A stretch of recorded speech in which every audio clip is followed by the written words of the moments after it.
Hi, family, and Jonathan's Refuge, and all of our faithful followers from around the world. I Wow, the lights are bright tonight, and I want to come to you with this message. I wasn't able to make it to the church service tonight to be there with our church and watch the message you're going to see tonight, right now. And we couldn't get the studio set up in time in the office here, and so that's why you see the bright light. That's a brutal lighting. Um, but with that said, let's jump into the message. So, what is the message? Well, I'm training. Most of you know this. There's a machine in my office sitting right there. You say, what are you training for again? Well, most of you know it's the mountaineering. I train. I'm leaving this year to do the Pacific Crest Trail, 2,650 miles. We're going to raise money and awareness for Jonathan's Refuge. And so it's a long track, and it's a big undertaking. You got to walk up and down, up and down, up and down. And so we've got this machine. It's an altitude machine, a hypoxia machine. So what it does is you have this face mask that's just like all over like this, and then it's got a 60-foot tube, and it simulates. You can have it simulate the amount of oxygen at sea level, and it will go all the way up to 22,000 feet. So if you were, as an example, going to go to Mount Denali, the highest mountain in North America, that's 20,310 feet, roughly. You can experience right here in the comfort of your home, or in my case, the comfort of the office, you could experience what it's like to stand on top of Denali. Now, you don't just jump up to 22,000, you got to gradually go up. So you start at a level here. Usually we start off at about 10,000. So we turn it on about 10,000 feet. It's no biggie. You get a little small amount of lightheaded, not much, nothing much happens. And then all of a sudden, you go there for 10 minutes, and then you jump it up to from 10 to 15. And now you're at the top above Rainier. Then you go up to 17. And I spent some time at 17. And then I went right to 20, spent a little time at 20. And then I went up to 22. The whole process took me 4.5 hours. I needed to see how long I could actually go. How long can I actually go at high altitudes before you get sick, before you start puking your guts out, before you can't function and move your arm? And this is something that I want you to hear. I want you to hear this. This is important. So I'm sitting there in the office. I've got the machine on. I'm under supervision of somebody in case I lose consciousness or pass out, so they can call 911. And I'm talking, and I'm doing tests, and I'm doing all kinds of things, from ABCs and counting backwards, and saying names, and trying to speak and check for any patterns that are like, whoa, that's not a good sign. We need to slow down and go down. And then at one moment, I stood up, and I've got the machine on, right? And I'm at 22,000 feet. Now, Aconcagua, which is the highest mountain in the Americas, it's actually the highest mountain in South America, but it's the highest mountain outside of the Himalayas. It's 22,000 feet. We're doing that. So I have to be able to train to get up there, because if you don't train for that, then when you get there, you're not going to accomplish it, and you're never going to summit. And you hear stories, or if you watch YouTube videos about somebody climbing Denali or climbing Everest or climbing Aconcagua or any of these mountains, you'll hear them talking about how they take one step and one breath. Take a breath, take a step. Now, you probably are thinking, that's stupid, man. I take a breath and can take like 5 steps. You can't do that on a mountain. Now, I've never been high enough to experience what you see on the television until today. Today, there was a point I went way past where I should have, and I needed to push myself to find out how far I could go. And at the end of the day, it wouldn't hurt anybody. My body's not stuck on a mountain. No one's coming up to rescue me and endanger themselves. The worst case scenario is I kick the bucket right now. So I was pushing my body to the extreme. And there's multiple reasons, and I'll explain. But as I was pushing it to the extreme, I went to stand up to see if I could function, because you have to have 70. Well, your summit pack probably only about 20 pounds, but you're going to have about 20 pounds to 30 pounds, somewhere in that range, of weight on you. And then you have to operate, and it could be blowing blizzard, it could be 60 degrees below, it could be calm and nice, but you have to operate at that level. And you have to be able to think and function and clip into your carabiners and make sure you're on rope and control ice axe and ice crampons and beacons and navigating equipment and all kinds of stuff. My wrist here, I have a watch, and it's actually, it's flipping high tech. This thing is amazing. And what it does is it tracks, everything, my heart, my health, my oxygens, you name it. And so you have all this equipment, and you have to be able to function and operate everything to be able to get down successfully. And you're climbing on cliffs that are straight down and ice walls, and there's all kinds of chaos. I couldn't walk a couple feet, and I'd take a step, and then I could get enough energy to move one step. And then when I had to sit down, I sat down, and I was doing this with my hand. Everything I had to just move my hand. Have you ever felt like that? Now, I did it, and I'll explain why later, but have you ever felt like that? Have you ever been in a part of your life, a time in your life, when you're sitting there and you're just like, I can't, I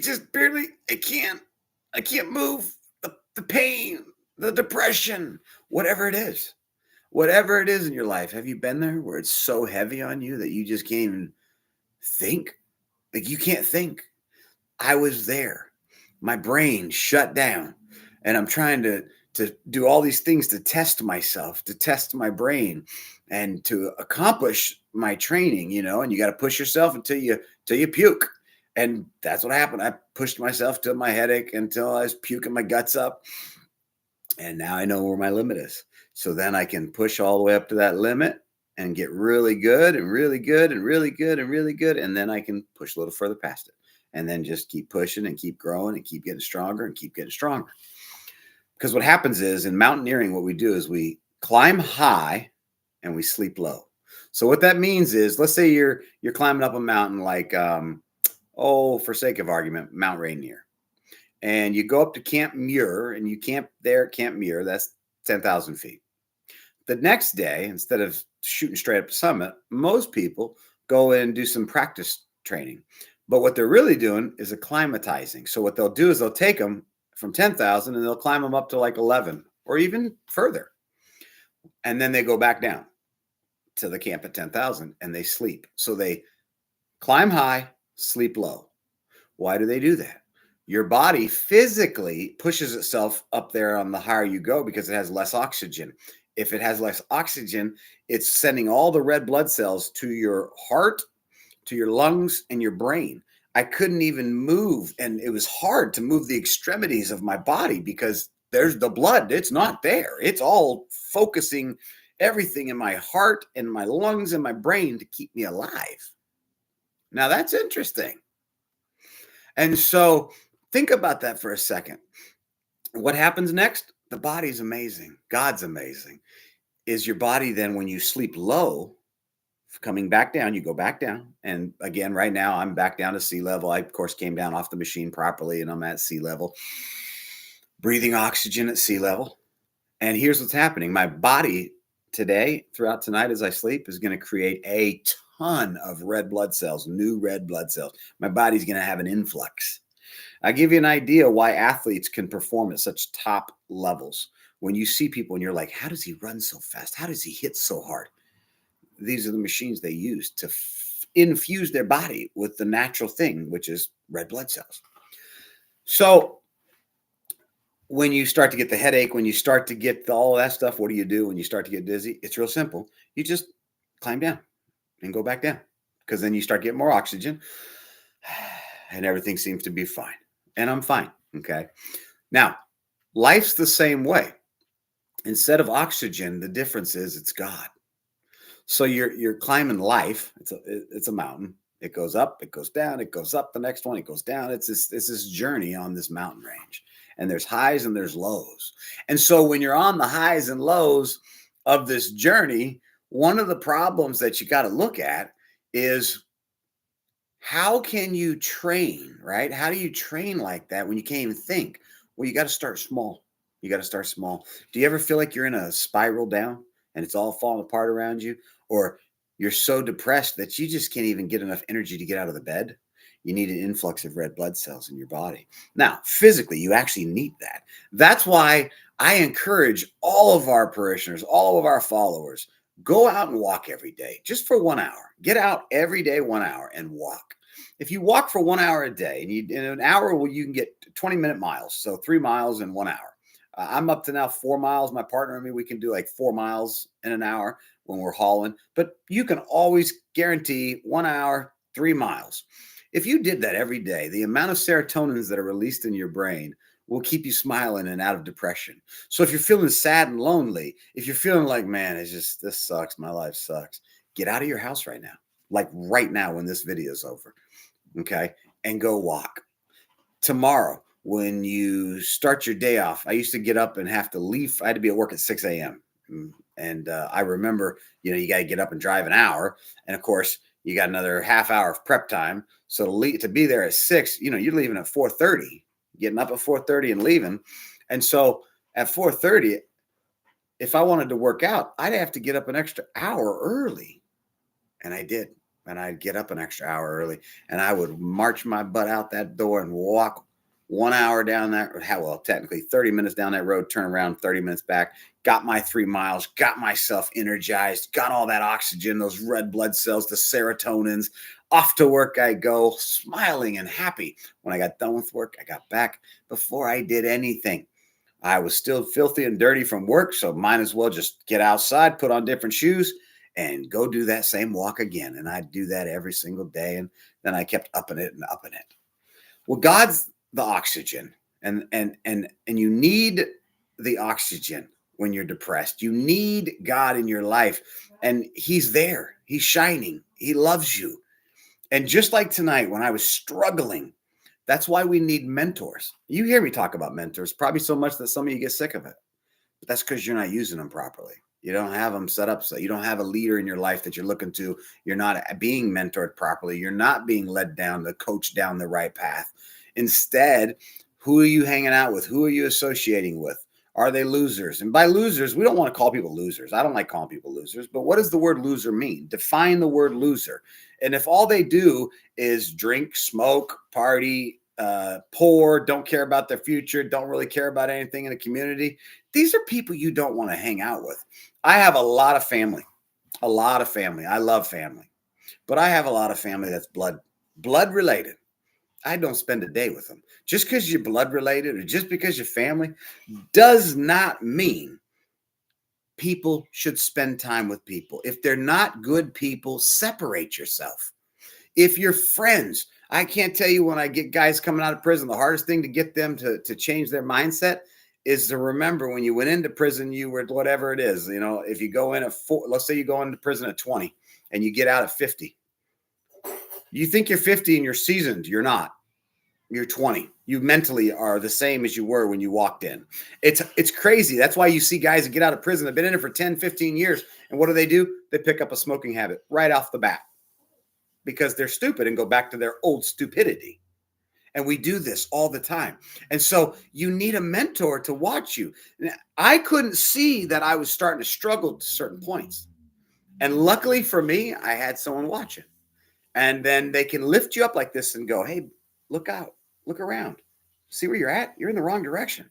Because what happens sometimes is we get so ingrained in digging our life. We're in the grind and we're digging a trench. And you get so deep down in that trench that you can't even see where you're going anymore. You tell me you're headed north, but you've been in your trench so long that you don't even know that you're now headed southeast, a complete opposite direction.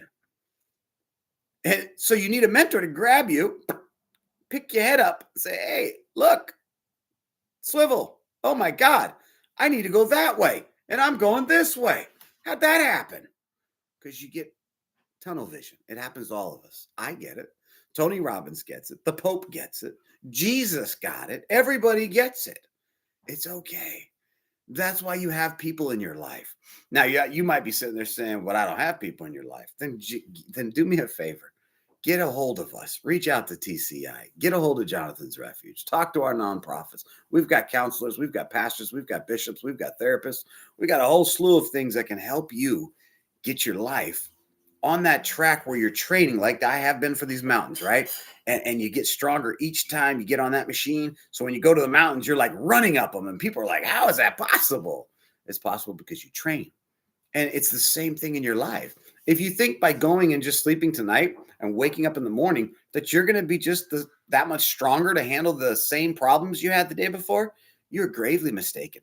If you don't go home and analyze what the problems are, pick up a mentor, pick up a book, take a course, find something to improve that area of your life to get stronger in, you're going to wake up the next day and you're going to repeat it.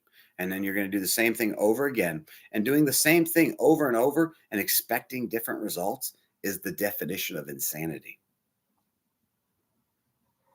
The hardest thing I had to do in my life, and I'm going to end on this, is to let God take control of my life. And that's a hard thing to do. Because for someone like me, for me, I control everything in my life. I'm successful. I know where I'm going. I know where I've been. I've got a handle on it.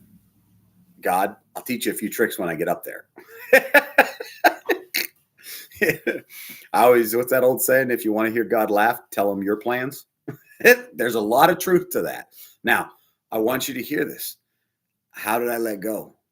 You have to surrender. You just have to surrender to the power that's greater than you. We are a people that have to look to what's beyond us. Surrender to the unknown. Find yourself taking one step, one breath. One step, one breath. In all aspects in our lives, slow us down, pace ourselves, train, get stronger, and go higher. I love you guys. I hope to see you at the top of the mountains as we go to those mountains. God bless you all. As we continue, do me a favor, live positive. Let's all coexist, as it says, and let's coexist in a way that allows us to get stronger every day so that we learn from yesterday to improve today so that tomorrow you are the best version you can be. I love you guys.